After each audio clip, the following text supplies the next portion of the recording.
ولتكبروا الله على ما هداكم ولعلكم تشكرون.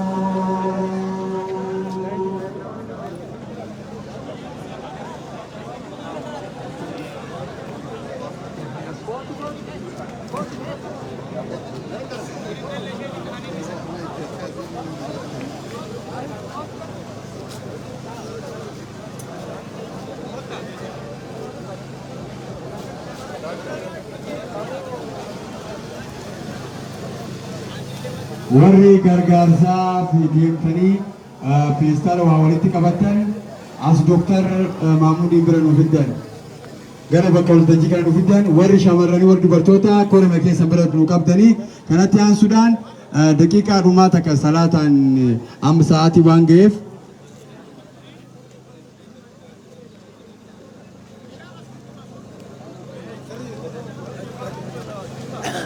Sheikh Abdurrafi Ali walitti qabaa gumii dhimma Islaamaa godina Baalee yoo as jiraatan as nu dhuftanii yoo as jiraatan yoo isaan as jiraatin baankiin Hijiraa baankiin Hebrat dameen tajaajila daldala biisaa Al-Nur baankiin daldala Itoophiyaa Al-Nur sponsora kabajaati warri biyya alaa Awurooppaa fi Awustiraaliyaa jiran sponsora guddaa nu ta'anii jiran.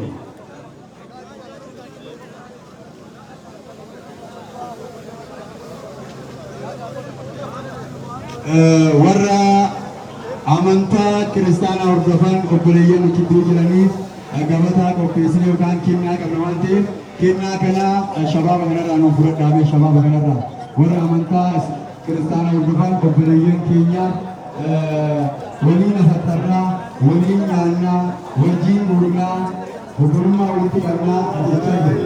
Kanatti aansuudhaan shabaaba keessaa namni tokko qofa haasaa gabaabduu fi nu godhee dhaabnu waan ta'eef walitti qabaadhaallee sagantaa kana milkeessuu keessatti telegiraama hundarratti hojii gaarii hojjechaa kan ture dargaggeessa shabaaba bakka dhaaban bakkuma jiru kanatti afaan lama haasa'u Allahu Akbar jenneera bakka dhaaban.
Warroota responsibility addunyaa kanaa baatanii socho'uu barbaadaman warroota mana baatanii hedduutti argaman kabajamtoota dargaggoota keenya warroota sagantaa kana milkeessuudhaaf jalqaba hundeessuudhaaf hagammaa bu'aa hedduu keessa turanii sagantaa kana akka argaa jirrutti miidhagsuudhaaf bu'aa hedduu keessa jiran kabajamtoota abbootii amantaa amantaa garaagaraa irraa obbolummaa keessa waliin keessa tokkummaa keessa asitti argamtan kabajamtoota sektoroota mootummaa sagantaa kana qopheessuudhaaf rooba keessa aduu keessa wajjin waliin argamtan kabajamtoota ispoonsoroota keenya mallaqa qabdanii yeroo qabdanii haasaa qabatanii sagantaa kana qopheessuudhaaf waliin argamtan akkasuma kabajamtoota abbootii qabeenyaa magaalaa kanaa milkaa'ina sagantaa kanaati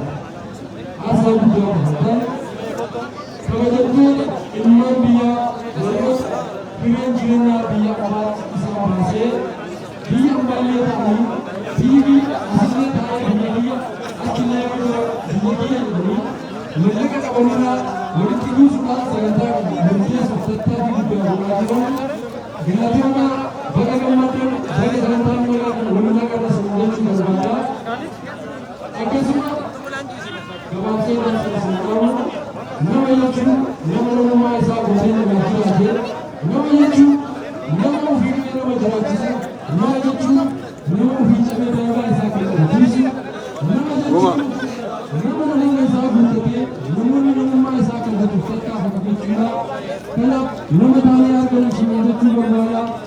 Baga asitti waliin argamne baga gammanne gammachuun kun gammachuu akkuma biyyaatti fufumaa haa ta'u ulfaadhaa galatooma. Assalaamu alaikum warahmatullahi wabarakatuh. وعليكم السلام ورحمة الله وبركاته جميعا. أذان كمنا. كل أذان كمنا كل بريء يا بورد كل ساري. سكنتا أذان أكو فكمنا وانفرد بورد تدينا.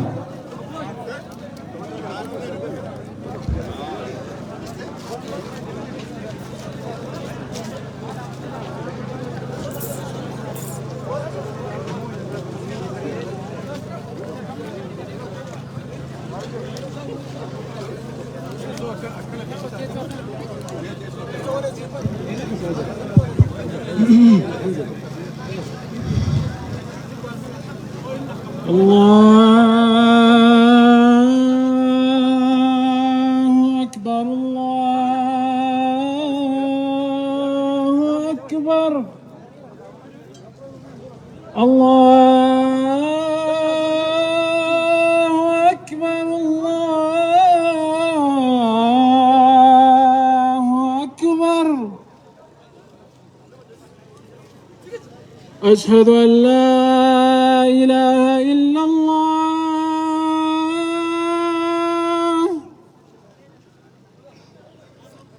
أشهد أن لا إله إلا الله.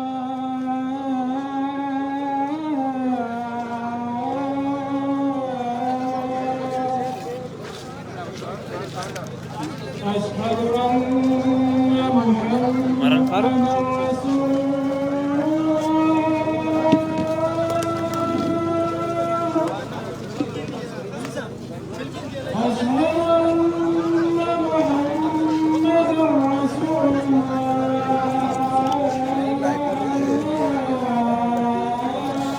Baga lulukin sige.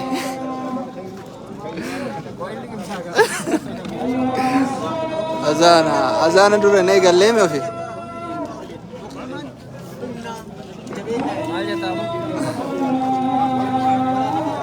Baga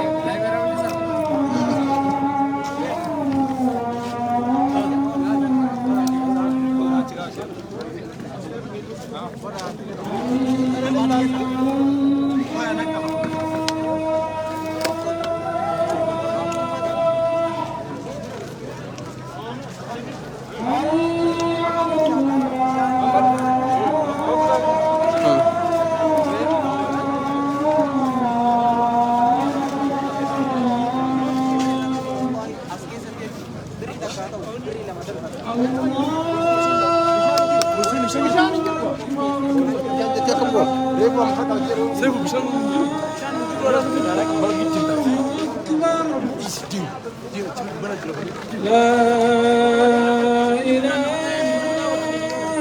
إلا الله.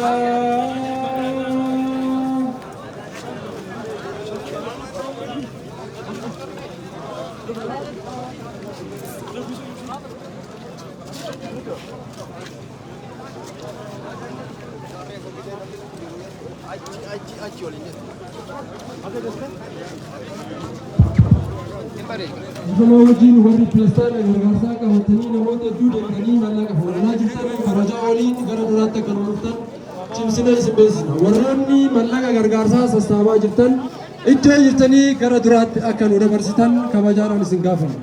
Warroonni dubartii amiirran dubartii achi keessa waan jiraniif isaanumatti akka nu kennitan kabajaan isin gaafannaa galatooma.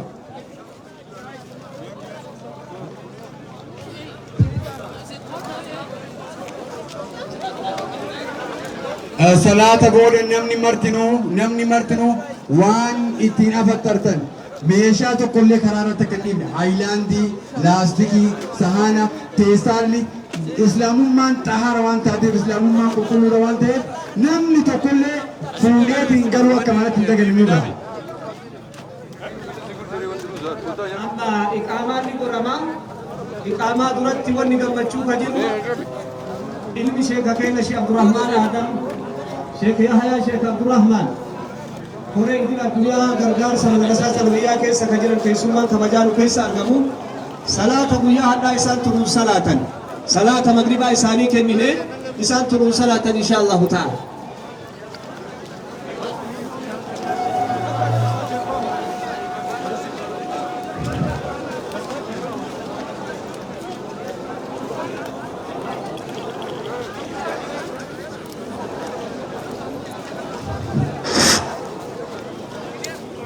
الله أكبر الله أكبر أشهد أن لا إله إلا الله أشهد أن محمدا رسول الله حي على الصلاة حي على الفلاح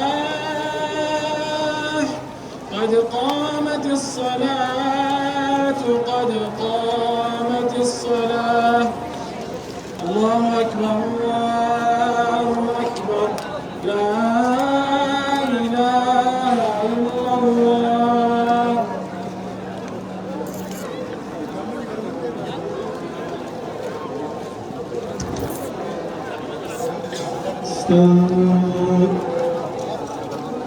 سووا صفوفكم يرحمكم الله اعتدلوا وتقاربوا سباك سوى المتفق بارك الله فيكم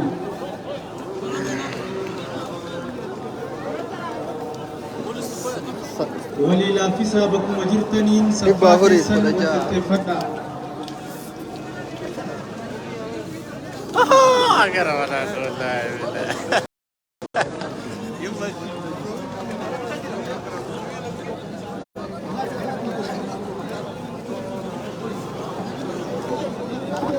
warri imaama fuuldura jirtan salaata dhiqachuu hin dandeettan imaama duuba jiraachuu isinirraa fedhanii warri kara fuuldura imaamaatiin jirtan adduma teessa yoo salaatan malee salaata imaamatti hidhachuu hin dandeettan.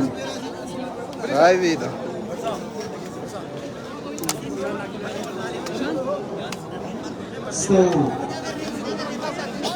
Allahu Akbar. Vai vida. الحمد لله رب العالمين الرحمن الرحيم مالك يوم الدين إياك نعبد وإياك نستعين اهدنا الصراط المستقيم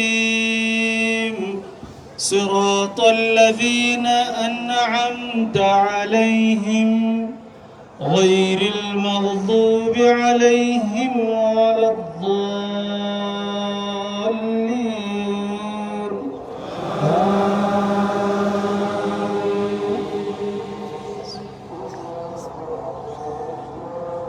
والعاديات ضبحا فالموريات قدحا فالمغيرات سبحا فأثرن به نقعا فوسطن به جمعا إن الإنسان لربه لكنود وإنه على ذلك لشهيد وإنه لحب الخير لشديد أفلا يعلم إذا بعثر ما في القبور وحصل ما في الصدور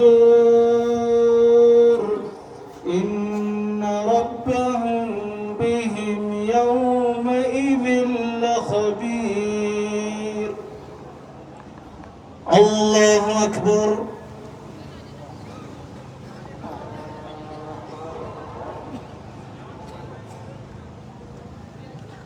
سمع الله لمن حمده. الله أكبر.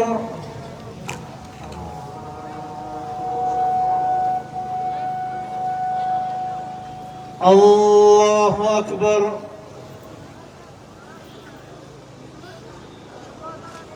الله أكبر.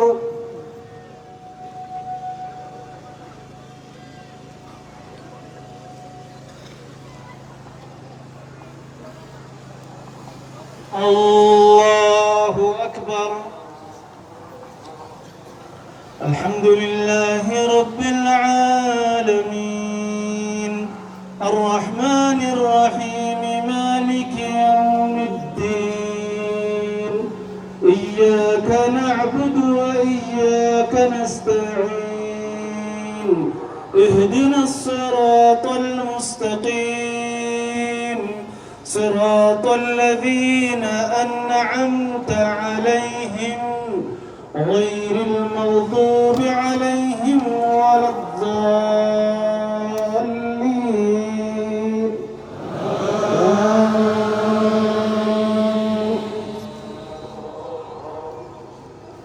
إذا جاء نصر الله والفتح ورأيت الناس يدخلون في دين الله أفواجا فسبح بحمد ربك واستغفره إنه كان توابا.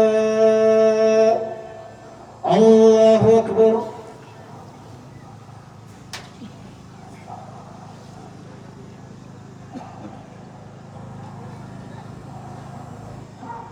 سمع الله لمن حمده. الله أكبر.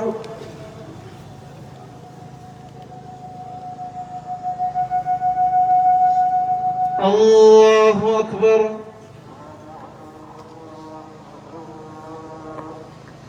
الله أكبر.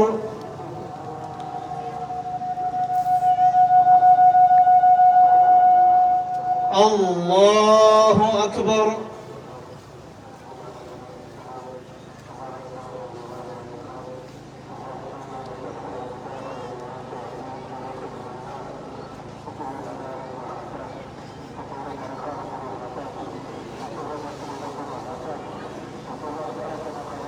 الله أكبر.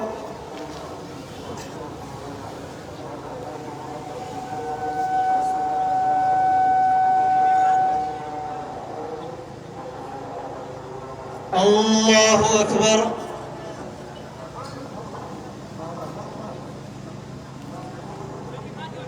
سمع الله لمن حمده.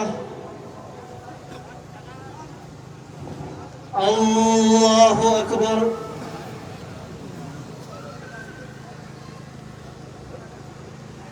الله أكبر.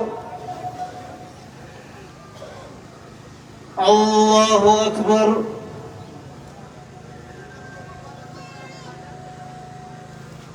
الله أكبر.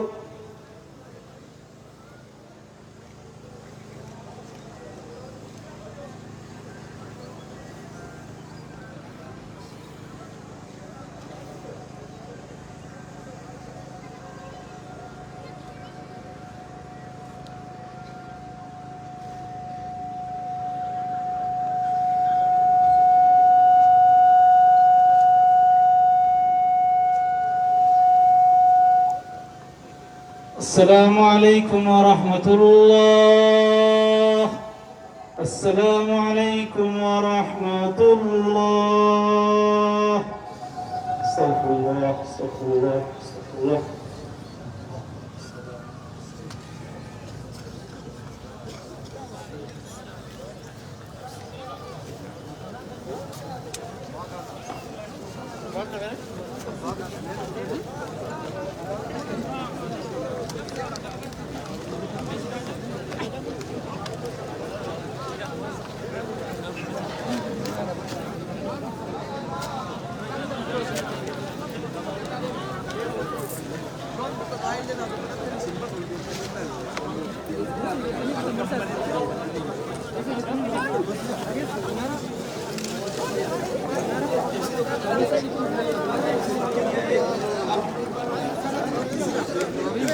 Kenal me dua yang menunggu dagang.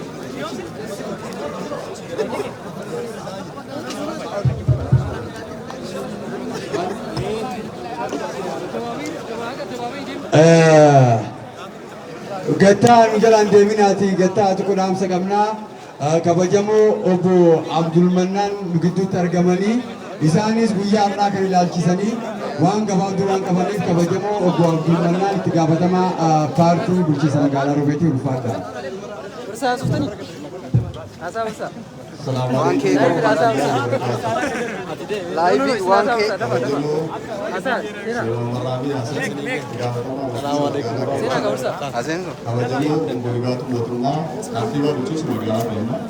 ayyee yaada keessan dabarfadha. kabajamtoota dargaggoota fi uummata magaalaa keenyaa sagantaa guyyaa har'aa kanatti argamtan baga guyyaa kanaan isin ga'e isin jechuu barbaada. Kanatti aansuudhaan sagantaan guyyaa har'aa kun barnootiin sa'aatii kanatti gaggeeffamu haqarri sa'aatii kanatti gaggeeffamu akka magaalaa keenyatti kan jalqabaadha. Kan jalqabaallee to'amoota iyyuu aageffatee karaa ittiin fufuu ittiin dandeenyu hunduudhaaf sagantaan kun uumamu.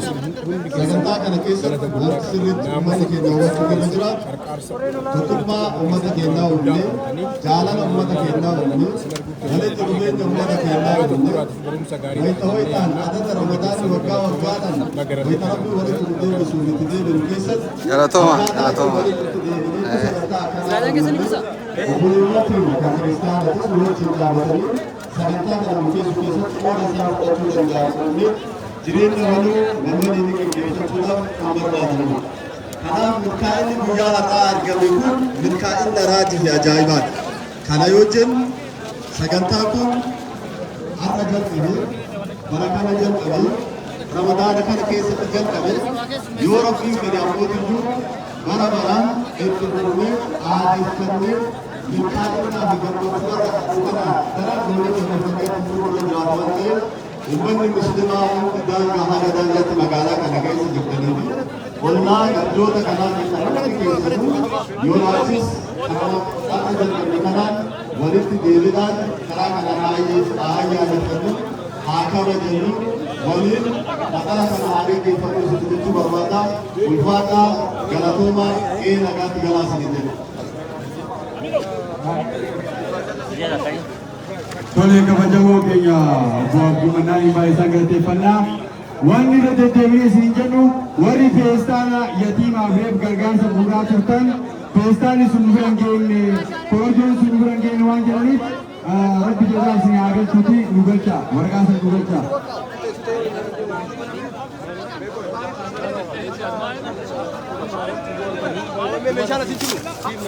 Amma sagantaa galateeffannaa qofaan waan deemuuf jamaan mana keessatti galateeffannaa warri moobaayila qabdan moobaayila keessan ibsadhaamee rabbi isin haa ibsu. Marti keessan moobaayila keessan ibsadhaati akka itti bareeddan. Kabajamoo marti ibsadhaa akkas maashaallah ol fuudhaa ibsadhaa akkasitti ibsadhaa. Jara urjii fakkaatanii jara rabbi isin mul'ise. Urjii fakkaatanii kanatti aansuudhaan poolisoota keenya, tiraafikoota keenya, poolisii hidhataa keenya, qaama nageenyaa keenya, rabbi galata isin haa galchu. Nu hin dandeenyu, rabbi barakaa isin haa eegu, nu eegdanii rabbi isin haa eegu, nu tiksitanii rabbi isin haa tiksu, diinaatana tiksitanii qaamonni nageenyaa amantoota kamiyyuu hordofaa. Warra nagaa eegu rabbi nagaa eegsise waan ta'eef galatooma ulfaadha jennaa baankii keessummoonni keenya isin gaggeessinaa marti keessan ibsadha itti aansuudhaan immootu jamaa keenya shamarran keenya warri shabaabaa guyyaa torbee tokko dura qabu dhimma kana nyaatanirraa itti geeffattanii itti dhimmamtanii sagantaa kana milkeessuu keessaniif rabbi sinaa milkeessu jenneerraa dalagaan isaanii baankii hijraa damee Algoobee baankii Hibrat damee Amnuur baankii daldala Itoophiyaa damee Amnuur akkasumas warroota Awustiraaliyaa Awuroopaarraa magaalaa jirtan jazaakallahu khairan rabbi sinaa gargaaru jenneerra. Inni biraammoo asfaaltii kana keessaa lafa qoratan kun barbaadu. Faayidaanni tokko irratti kun barbaadu.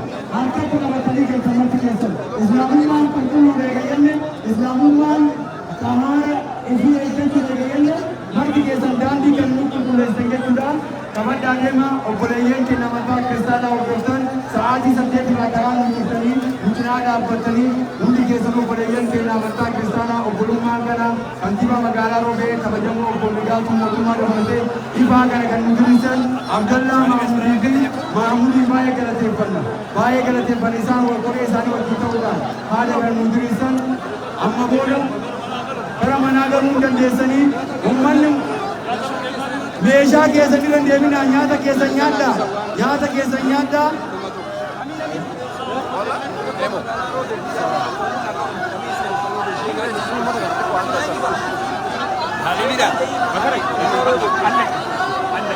Waan gootan galaa ka Allahu Akbar jechuun gaarima ta'ee galaa ulfaata gara manaa galaa.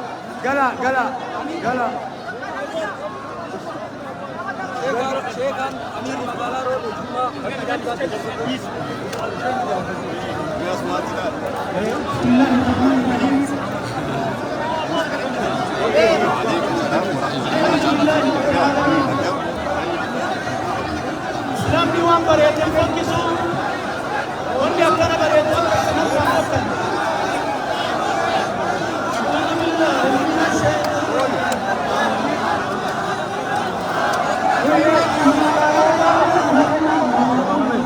waliin jedha waan jedhu jechuudha kana bakkeennaa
Bakari wama bakara jalli sisi.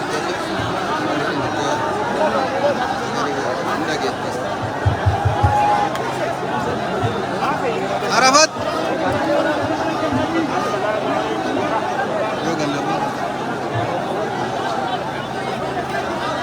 Lihat Arafat.